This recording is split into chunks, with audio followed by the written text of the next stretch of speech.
Welcome to the Do It Anyway podcast. I'm your host, Maria Redman, here to take you down this crazy journey of all things fitness, nutrition, wellness, and everything in between. I want to welcome you to this episode 25. Dang it, you got me. I think it's 24, but you're going to be right again. So You know what? 24, 25, potato schmamato. It's all the same, right? Oh, wow. Sorry. No, you know what? Don't listen to your producer. You're at 25. Episode 25 of the Do It Anyway podcast. You know how we do it here. We can't get the intro right, so we just keep it rolling like it didn't even happen. That's totally fine. So if you're new to the channel, welcome. Thank you for taking your time out of your day to listen to this podcast. You can also listen to it on Spotify and Applecast. And if you're catching it on YouTube, be sure to like, subscribe, and share because this information might be beneficial to someone else. So with that, before we get into today's episode, I have some housekeeping to tend to. There have been quite a few of you, and I have promised you all that I would do a measurement of the good old bicep. I had some of you take, some stabs at, how big we think that it is. And I said I was going with 14 and a half. I've heard 15, 16. I've gotten a few 18s, which is crazy. So with that, we're going to go ahead and do a live measurement on air, and we'll see where it's at. So let's go ahead and see where the good old bicep sits. All right, guys, I'm going to bring my producer over, and I'm going to have him measure this bicep now. So we're going to finally see what it is. All right, Ben, come and do the ticker of the tape. Let me know. Let us know. Let me pump it up some. What's up, everybody? All right, here we go. This is my producer, Ben. Hello, I everyone. love my Benny. I'm excited for this because people have been talking about it. So They've we been got. talking. All right, here we go. Standard. We got 25 inches right here. We all know I'm not 25 inches. 25 inches. All right. Here we go. Let's No see one's got 25 that inches flex. of anything. All right, we're going from the peak. From the peak all the way around. Oh boy. I said right, what do you 14. think? What do I you- said 14 and a half. What do we got? We got a 15 inches. Ooh, 15 inches. Wow. Like on the dot. That's like 15, actually pretty good. 15 inches. Wow. That's sick. All right. I did not have any of that. So 15 inches. Okay. wow. There were a couple of you who guessed. I'm going to go back through the comments and see who picked 15, and I'll contact you, and we'll connect, and I'll drop you a free prize or gift. All right, guys, there you have it. We now know the number, so we can put that portion of it to bed. No more asking about this bicep measurement. We are done. So let's get into today's topic. Today we're going to talk about bulking, the proper way to bulk for men and for females. I'm going to approach this particular topic on bulking from a standpoint of being not on any type of steroidal compounds, because that's a whole different game changer when we're talking about bulking. So we're going to talk about bulking, the good, the bad, also what type of workouts you should be doing to maximize the bulk. And I got this question from one of the viewers, in particular a woman, so I want to address it from a female's perspective first and foremost. So why do we want to bulk, right? Like, I know everyone's heard the topic of bulking. I personally do not like that word. I think it gives people a bit of carte blanche to say, I'm just going to put on all of this body fat. And they think that by process of doing of the bulking, eating copious amounts of food, that is somehow going to help them make the muscle. Like, they think that they correlate eating a bunch of food to muscle mass gain, and that really isn't always how that works. So for females, first things first, if you have more than 20 pounds to lose and where you're at currently right now, doing a bulk to put on lean muscle tissue should probably not be your priority. You probably want to do you want to go ahead and get the body fat off first, right? And why? because you have no idea how much muscle you really have underneath your current state of affairs, right? So let's go ahead and get the body fat off first. And yes, guys, that was my phone. I'm being rude to my own podcast. I'm going to put it on silent. So go ahead and get the body fat off first. So if you're 20 pounds or more to lose, again, putting on weight to gain lean muscle tissue is definitely not the way that you want to go. So, with that being said, let's say we're, below that 20-pound threshold and we're looking to put on some lean muscle tissue. The first thing that you're going to need to do is find out what your maintenance calories are currently. Right now, you should be logging your food so you can know exactly how much calories you're currently eating that is not making your weight change in any shape, form, or fashion. Once you've figured out your, calories, your daily intake of calories that you need to stay exactly the weight that you are, you need to start slow. Let me repeat that. Start slow.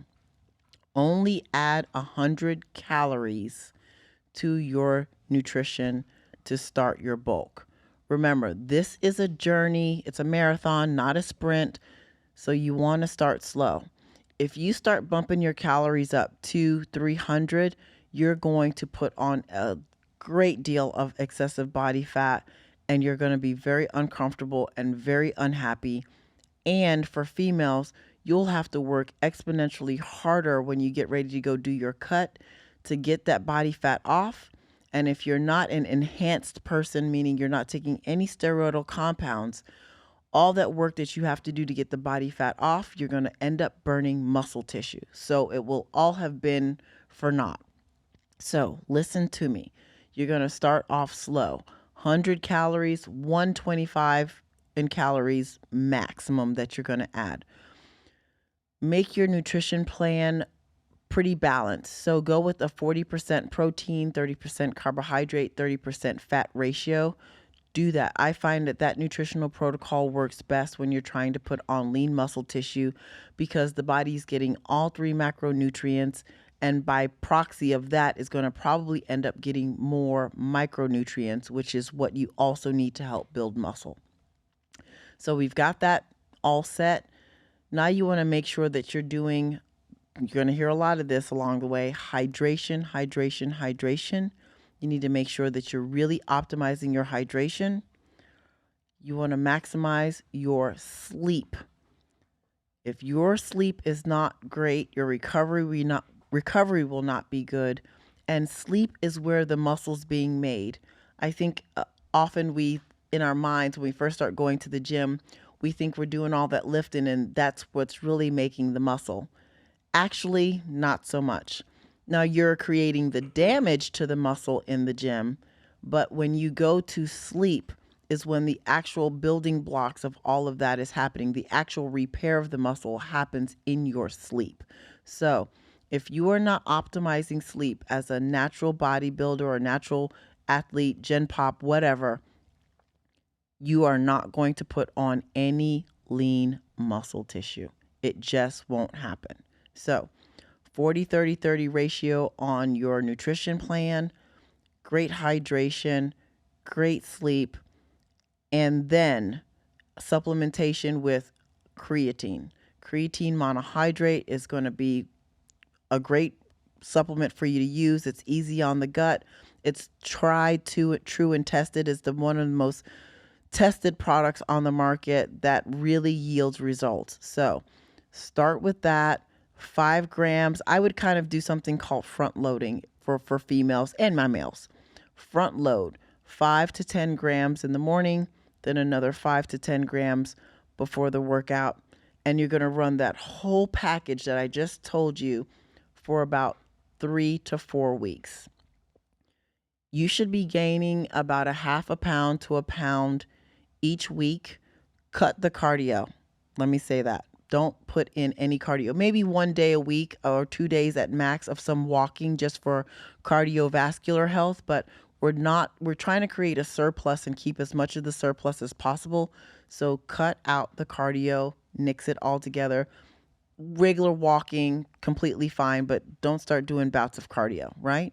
So we're going to do that whole good portion for 3 weeks to 4 weeks and start clocking the scale and see what's happening. Now, if you get to week 3 and you've not gained a half a pound, you need then more calories. Add another 25, just another 25, and then start tracking. Take body measurements and pictures consistently. Now, once you've got this whole scheme going, you're in the gym, you should be crushing the weight, right? So you have a surplus of calories going, you should be crushing the weight, but you need to also be strategic in what you're doing here. So I would start training body parts that you really want to enhance twice a week, but with enough separation in between so that you can recover, right? So, there was a time back in the, my early part of my career, I was training legs 3 times a week. I still currently train back 3 times a week, shoulders 2 times a week, and chest 2 times a week. So, you need to really start to be strategic in how you're going to put your workout plans together and make sure that you are not messing around in the gym. Go to the gym, go with a plan. If you do not have a plan, get one together and then start lifting. Again, very strategically. Now, rep ranges, because this all matters. If we're going for hypertrophy, which is, growing the muscle, keep your rep ranges between 8 and 12 reps. There are studies that show that you can put on lean muscle mass doing a lot of volume, but I have found that to be not as great sometimes with females in terms of putting on lean muscle tissue. It seems to take them into like a cardiovascular metabolic workout once I take the reps above 15 to 20. So 8 to 12, 15 at max. Don't go crazy with it. Work that for a little while and see how the body's responding. Other than that, when it comes to the bulking, putting in donuts and fries and all of this stuff is crazy. You want to use whole foods. Do not go doing what we call the dirty bulk. It is not a cute look on women. Guys, I'll get to you here shortly. Women, you don't metabolize the food as fast as a man does. It just is just the way our bodies work. You're going to end up putting on a lot of body fat. So don't do it that way. Utilize whole foods. Now, I do like to say, if you're in a phase of, putting on this lean muscle tissue, every weekend, have a meal or two off plan, but don't go crazy. Make it a meal. If you want that hamburger and french fries, have it. Or if you said, well, on Saturday, I want to have a dessert, and then on Sunday, I want to have X, have it.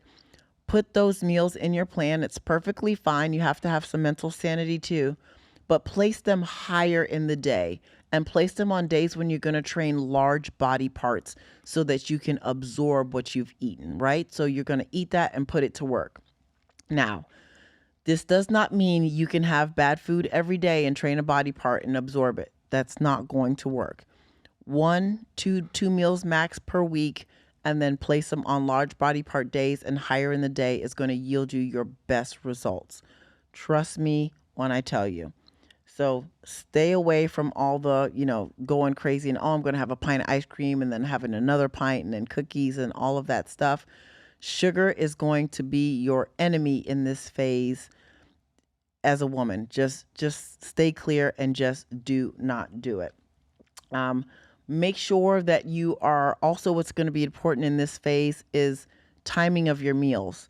There's something to be said about this. I mean, there's been times when I've told my clients just eat the food, but they're not in the mindset of, they're just trying to lose body fat and, look leaner and tighter. So timing isn't as critical. But when you're in a hypertrophic phase where you want to put that lean muscle tissue on, protein, for the most part, protein timing is essential.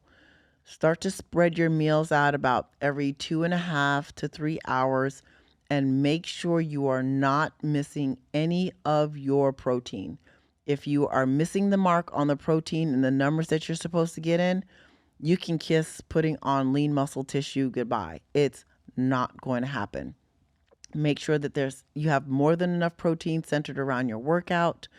Um, if you are a person that does not like to eat quite a bit of food, this is going to be a bit more difficult for you. You can substitute with protein powders. However, trying to drink all of your calories is a very, very bad idea. It's not good for gut health long term. It's not good for your digestion long term. So, drinking calories, you want to try to stay away from it. Now, I do know, however, some people are just not going to be able to eat that much food. So, if you have to throw a protein shake or two in there, that's perfectly fine. But if you start doing 3 and 4 meals of protein shakes, that's going to be a bad idea. You're going to definitely want to eat whole food. And the easiest way I personally have found to do this is to start eating a lot of seafood because it's very lean, not heavy on the gut, whereas chicken and beef can be, can kind of just sit there for a little bit. I do a lot of, I thought I put that on silent. How rude. My phone is rude. It is rude. It has a mind of its own. That is just rude. Sorry. Excuse me, guys. If you I was saying you should go ahead and have like a lot of seafood. I like to do a lot of shrimp. I think shrimp is easy to digest. It cooks very quickly, so you're not in the kitchen cooking all day. Codfish. Please, guys, do not eat any tilapia, for the love of all that's holy. Cut that from your diet. A lot of salmon is very good to eat. Swordfish, things of that nature. So I have found that it also yields a little bit more protein than chicken and beef does per ounce when you're comparing them, and it's just easier to digest. So going the route with seafood. If you don't like seafood, chicken is a great way to go. Any protein source is a great way to go, but it definitely can wreak a little bit of havoc on your gut. Um, I also like to do egg whites and whole eggs. However, let me say this. If you eat too many egg whites for a long period of time, you can develop a poultry allergy. It's very, very common. Most people don't realize they even have the allergy. It doesn't give you like hives or make you itchy or anything, but it will make you start to have some inflammation. So egg whites, and I've noticed this happens when I do a lot of ground turkey with clients. So that poultry thing, try not to have too much of the turkey and the egg whites. So spread them in sporadically, but they're also slightly easier on the gut for you to assimilate and utilize for muscle growth. So that's an option there for you. Um, Last thing for ladies, making sure that your hormones are balanced is going to also be critical and key. So if you need to figure out like where you sit with these things, blood work is going to tell you. Um, if you're 35 and older, you're going to need to make sure that your estrogen is, in good ranges, your estradiol is in good ranges, progesterone is going well. And the most important key, which I think women don't realize that they have and they do, is testosterone. You have to have enough testosterone in your body to build lean muscle tissue, period. You need testosterone and estrogen, and this goes for male and females. So getting your blood work to figure out what's going on there early on in your journey of putting on this muscle mass is going to yield you your best results because you'll know what you're dealing with, right? You'll know if you need to balance those out. If they're not balanced or you don't have enough testosterone, you're going to be just kind of stuck for a long period of time, spinning your wheels, trying to figure out why you won't grow. You're eating well, you're sleeping well, you're hydrated, and your body is just not changing. You're training really hard, then it's a hormonal thing that you need to look at. So that might take you down the path of needing HRT, hormone replacement therapy. And if you need hormone replacement therapy, there's nothing wrong with that. Let me go ahead and just say that. There's nothing wrong with that. Heck, if you want to be a person that uses steroids, that's your business too. I don't find anything wrong with it either. It's your body. You have to make a choice. But when it comes to hormone replacement therapy, as we age, these hormones change so much. if you are really looking to get a specific type of body and look a certain way and you need HRT, then just get on the HRT. Don't feel like you're doing anything bad or illegal. You're going to be getting clinical doses that are set for your, body, and it's going to be natural to what you should be making at that stage of life. So, don't negate getting blood work. If you need to get on HRT, get on HRT. Women, I find that this is one of our biggest issues, going unbalanced hormones and not being able to, one, get off the body fat, and two, even put on lean muscle tissue. So before you start getting on this journey and start spinning your wheels, empower yourself and start the journey with all the knowledge possible. So get the blood work done, because that's going to be critical. I've already touched pretty much on sleep in terms of needing to recover, but also making sure in this phase of muscle building that you are not in the gym too long. Now, I personally used to make this mistake because I'm addicted to the gym, and I just like being there as long as I possibly can. And I also like the feeling of needing to empty the tank for whatever reason. But in a muscle building phase, 45 minutes to an hour max, you need to get out of there. You need to get out of there. Stop doing a bunch of junk volume training. I definitely used to be guilty of this. You want to stay focused and get in there and get out, because if you don't, your body will not have enough time to recover. You need to recover.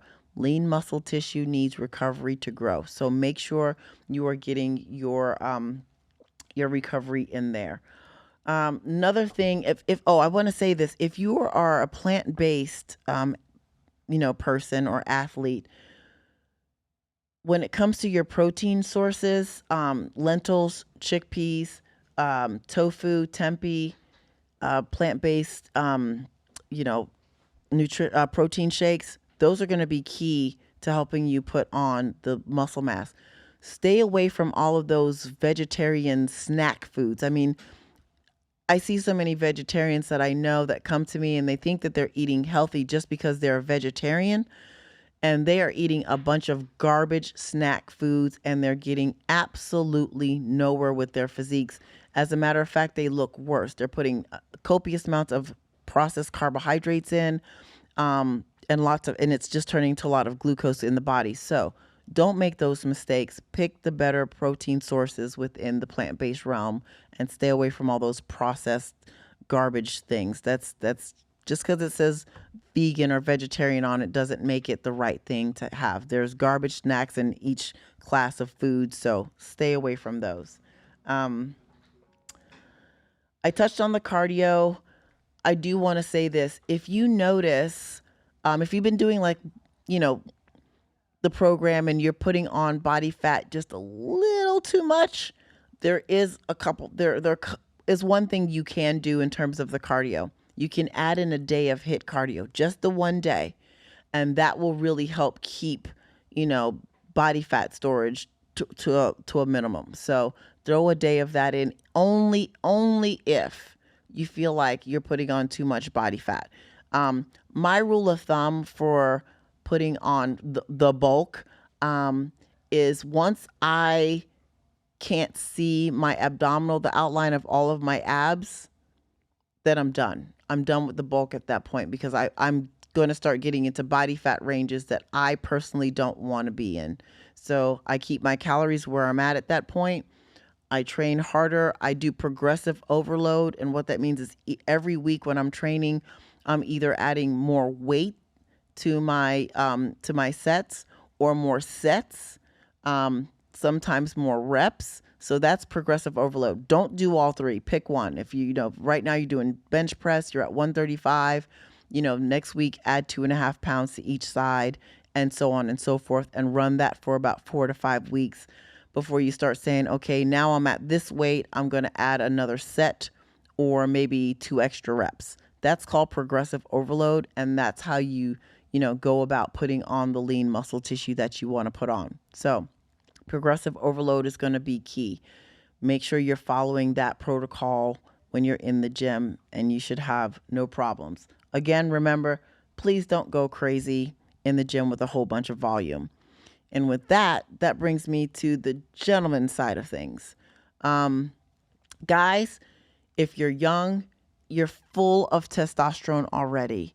You do not need to go on a steroidal compound to put on lean mass. You just do not need it.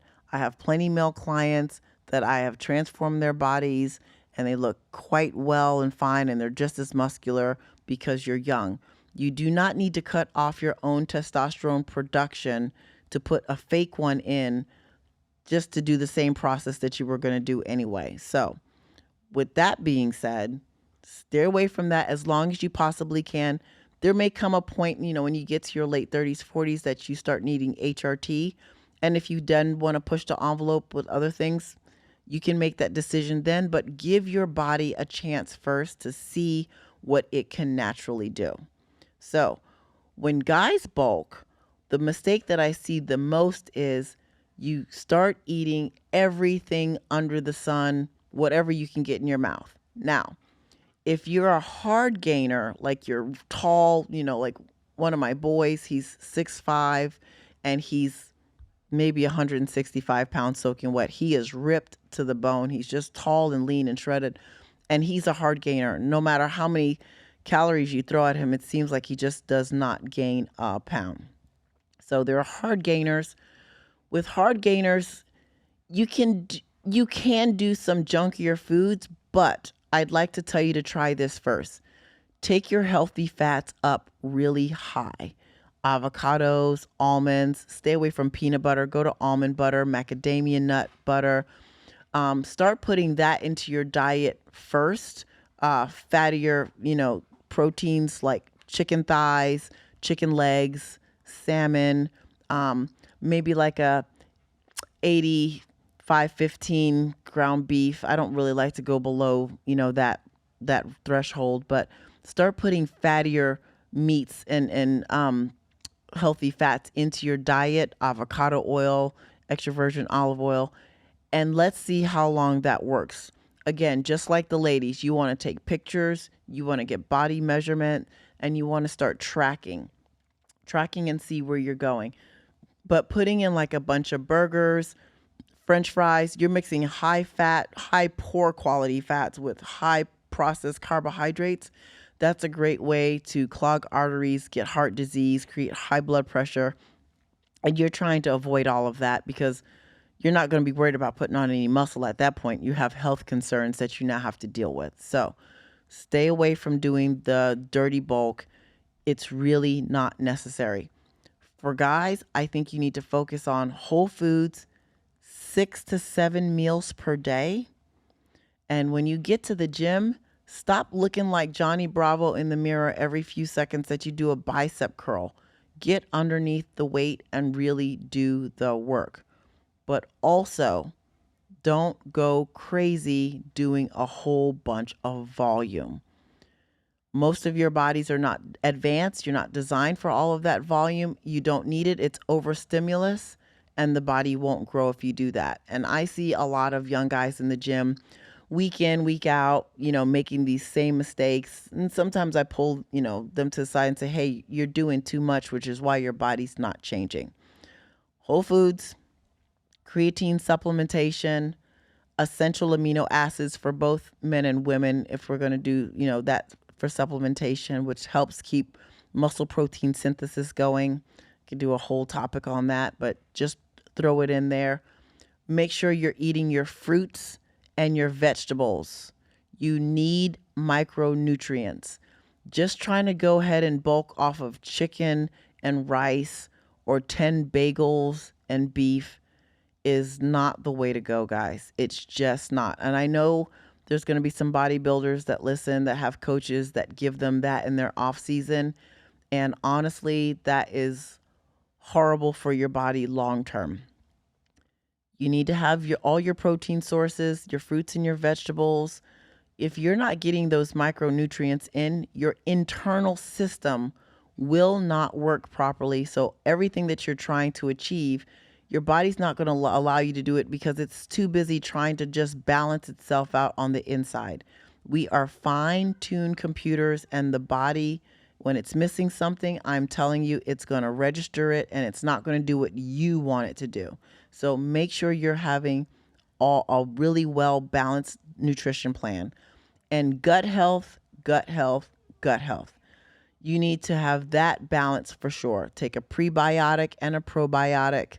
Make sure you're getting those into your system so you have good balanced gut health, because for my guys especially, you're going to need to eat so much food to make this happen. Your gut is going to have some GI distress. There's almost no way to go about, making it any easier. You're going to have some GI distress. So on top of taking the probiotic and prebiotic, taking a digestive enzyme will be very helpful as well to help you break down all of the foods. Definitely for guys, having 2 days of just some low intensity, steady state cardio, no more than 20, 30 minutes at best, to help keep things moving in the system. Also for cardiovascular health is going to be critical in your journey to putting on muscle tissue. And I'm going to say it like Ronnie Coleman. Everybody want to be big, but nobody want to move no heavy ass weight. Guys, lift the weight. Lift the doggone weights. I am seeing some of you in the gym looking like ladies, doing some ladies type stuff. And no, we need to stop. Now, don't go crazy with the weight, right? Don't go crazy, but you're strong. You are strong. So start lifting the weight. Stay within that 8 to 12 rep range. Very important thing to do. Elbow sleeves, knee sleeves, wrist wraps. If you're young, trust me, use them so that when you're old, you still have your shoulder, your elbows, your knees, just make sure that you're protecting your joints and your wrists. So wrist wraps, definitely not the ones that you just do deadlifting with, but ones that really just wrap around your wrist for stability, like when you bench press or use dumbbells or shoulder press. Elbow sleeves and knee sleeves. Don't feel like, oh, you're less than if you have to put them on. The people that you see in the gym that are my age or older, well, some of us, not all of us, that are still able to lift heavy and that are not bent and broken, that's because we use those pieces of equipment. I am constantly wearing elbow sleeves and knee sleeves when I train. My wrists are actually pretty strong from doing a lot of push-ups on my knuckles when I was younger, so I don't really wear wrist wraps, but I definitely recommend them. I also recommend for both ladies and men to put on a weight belt during this phase. You're going to start trying to hit PRs on weight. You want to make sure that you have your core locked in nice and tight. And that brings me to my last point for both men and women. In a bulk, I watch both parties neglect to do anything with their abdominals. This is the worst idea ever. So now you're stretching your stomach, right? Because you're putting more food in it than it normally has. The best thing that you can do to keep your lines, your stomach interior in, is to do abdominals. You should do them every other workout. Your abdominals can almost be trained actually almost every single day, but mix it up. One day you're doing core strengthening activities like planks, side planks, farmer's carries. And then the next day you're doing things like, leg raises or, machine crunches, cable crunches, Russian twists, things of that nature. But don't skip doing your core. I cannot tell you how many people just stop doing it just because they say they're in an off season or in their bulking season and their guts get blown out. I mean, full distension. And then when they go to do a cut, their stomach is stuck in that distension. So core, core, core. If you follow all of these steps, ladies and gentlemen, I assure you that you will be able to put on muscle mass. Now, the caveat. It doesn't happen very quickly. In about a year's time, if you're very dedicated and serious to the process, and depending on your genetics, you may be able to put on 3 to 5 pounds of muscle tissue in a year. That is not a lot. And most will not hit the 3 pound threshold. So know that this is a marathon and not a sprint. Don't get discouraged. Know that you're putting it on. Also, it's okay to put mini cuts in along your journey, right? So you gain some weight, you put on some lean muscle mass, do a little bit of a mini cut so you can kind of eyeball and see where things are. Then you can go back into a surplus. And for me personally, this is how I like to work with my clients. I put them into a bulking phase, so to speak, and then I run that for about 4 to 5 months, depending on the results. And then I drop them back a little bit into a mini cut. And I just start dropping between, 60 to 75 calories, depending on where they're at for the cut. And I do the cut for about 8 weeks. And then I slowly, gradually build them back up to another surplus in calories. And we kind of just, drive the train until it's ready. We're ready to do whatever we're doing, whether it's a show or going into a full whole cut. That's the way I like to do it. There's several different ways to do it. There's always more than one way to skin a cat, but make sure that you're kind of ebbing and flowing between the surplus and calories. And with that, I think you'll be happy with the results if you follow the process. I want to urge you to fall in love with the process versus trying to look for the outcome, because it can be pretty frustrating when you look in the mirror in the beginning and you're like, dang, I've been busting my butt and I look exactly the same. You'd be surprised how, if you just stay committed to the process, when you go to do that real cut, if you've done it correctly, you will unearth some really good muscle tissue. And you'll eventually land at a place where you hopefully love it. For me, I'm at the size I want to be. I love the way that I look. I love my physique. And honestly, at this stage of my life, without needing to do some steroids, I'm not going to get any bigger than this. I'm just not. I'm going to need to start pushing envelopes to get bigger. But for me, it's not worth it. I'm already stuck in, sleeveless shirts as is. Buying pants are hard. So ladies, think about how big you really want to get, because in theory, it sounds good on paper until you arrive. And then when you arrive and realize that all the cute clothes really do look good on the slightly leaner, slender frames, you've bulked your body up a bit and makes it hard to wear certain things. They just don't look as good, or they're hard to get on. Thank God for stretchiness in jeans and stuff, because God, I'd be stuck out of a lot of jeans. So with that, this is how you get that muscle mass on. I hope you've enjoyed this episode. I've just kept it really basic and simple, because actually anybody that's fluffing it up, they're doing too much. This is really all that you need to reach your goals. So with that, we're going to close out this episode. Be sure to like and subscribe if you're watching on YouTube. You can also catch it on Spotify or Apple Casts. And with that, we will see you next week. Peace.